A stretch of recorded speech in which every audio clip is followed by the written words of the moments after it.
آپ نے بہت دور کر دیا ہے، بہت فراموش کر دیا ہے۔ میرے آقا تشریف رکھتے ہیں، مدینہ منورہ مسجد نبوی ہے، آقا درس فرما رہے ہیں، درس ختم ہوتا ہے، ایک پاگل خاتون جس کا توازن عقلی بھی صحیح نہیں ہے وہ مسجد کے دروازے پر آتی ہے اور اس نے آ کر حضور کو اس طرح اشارہ کیا، حضور کو اس طرح اشارہ کیا۔ ذرا غور کریں، اگر کوئی پاگل ہمیں ایسے اشارہ کر دے تو ہمارا کیا ری ایکٹ ہوگا، ہم اس کے ساتھ کس طرح رد عمل کریں گے، ہم اس کے ساتھ کس طرح پیش آئیں گے؟ لیکن وہ سلطان الانبیاء کو اس طرح اشارہ کرتی ہے۔ میرے آقا ہیں، اپنے سارے کام کاج چھوڑ کر کے اس کے پاس چلے جاتے ہیں، فرماتے ہیں کیا بات ہے؟ اس نے کہا یا رسول اللہ مجھے آپ سے کچھ باتیں کرنی ہے، مجھے آپ کو کچھ بتانا ہے۔ حضور نے فرمایا بتاؤ کیا بات ہے؟ اس نے کہا نہیں حضور میں یہاں بات نہیں کروں گی، میں مسجد سے نکل کر اس کھلے میدان میں بات کروں گی۔ میرے آقا نے فرمایا اچھا چلو جہاں تمہاری مرضی۔ اب میرے آقا اس کے ساتھ اس کھلے میدان میں جاتے ہیں، چلچلاتی دھوپ ہے، تپتی زمین ہے، کھلا آسمان ہے، کوئی سایہ بھی نہیں۔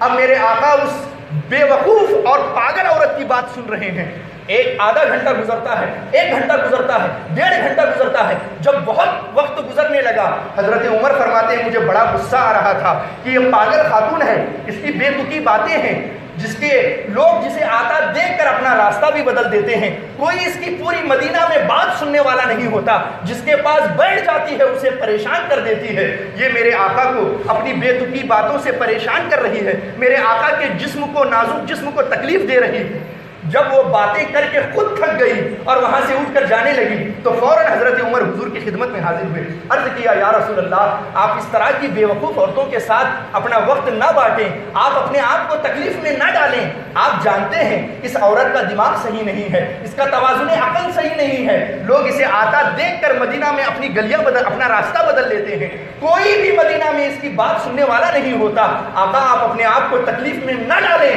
میرے آقا فرماتے ہیں اے عمر ٹھیک کہتے ہو، لوگ اسے آتا دیکھ کر اپنا راستہ بدل دیتے ہیں، کوئی پورے مدینہ میں اس کی بات کو سننے والا نہیں ہے، لیکن عمر مجھے بتا جس نبی کو اللہ نے رحمت للعالمین بنا کر بھیجا ہے اگر اس نبی نے بھی اس کی بات نہیں سنی تو کائنات میں کون اور اس کی بات سنے گا؟ اب میرے آقا ہیں ایک تاریخی جملہ بیان فرماتے ہیں، اب اس جملے کو ان کانوں سے نہیں سننا ہے، دل کے کانوں سے سننا ہے۔ میرے آقا فرماتے ہیں جس نبی کو، جس محمد کو رب نے رحمت للعالمین بنا کر بھیجا ہے اگر وہ نبی بھی اس کی بات کو نہ سنے گا تو کائنات میں کون اور سنے گا؟ اب میرے آقا ہیں اس عورت کی طرف متوجہ ہوتے ہیں، وہ عورت جا رہی ہے، میرے آقا پیچھے سے آواز دیتے ہیں، وہ خاتون دوڑتی ہوئی آقا کی خدمت میں آتی ہے۔ میرے آقا فرماتے ہیں اے خاتون سن، جب تیرے دل کا درد زیادہ ہو جائے، جب تیرے دکھڑے بڑھ جائیں اور کوئی مدینہ میں تیرے درد کو سننے والا نہ ملے تو مدینہ کی جس گلی میں چاہنا محمد کو آواز دے دینا،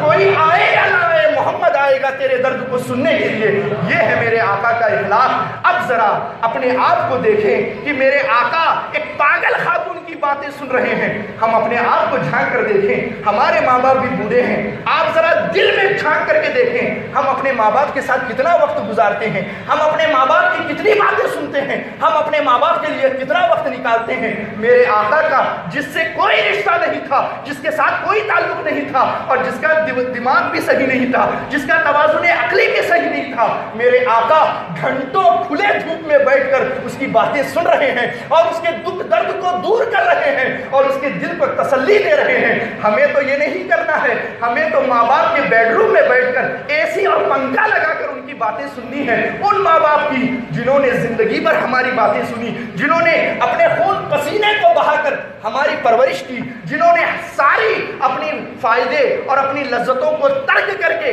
ہماری پرورش کی۔ ذرا غور کریں اتنے ماں باپ کے لیے ہم اپنی کون سی قربانی دے رہے ہیں؟ اگر نہیں دے رہے ہیں تو آج اس مجلس سے عہد کر کے جائیں، ہم اور آپ ہر روز جس طرح کاروبار کے لیے وقت دیتے ہیں، اپنے دوستوں کے لیے وقت دیتے ہیں، چائے پینے کے لیے وقت دیتے ہیں، کرکٹ دیکھنے کے لیے وقت دیتے ہیں، اس سے کہیں زیادہ اپنے ماں باپ کے لیے وقت دیتے ہوئے نظر آئیں گے، تب جا کر کے یہ اسلام، یہ معاشرہ اسلامی معاشرہ بن سکتا ہے۔ جب تک ہمیں ماں باپ کی دعا نہیں لگے گی نہ ہماری دنیا سنورے گی نہ آخرت سنورے گی۔ ہماری دنیا اور آخرت کا سنورنا لوگوں کے دلوں کو خوش کرنا ہے، اگر لوگوں کے دلوں کو خوش نہیں کریں گے یہ ہزار تقریریں کوئی انقلاب برپا کر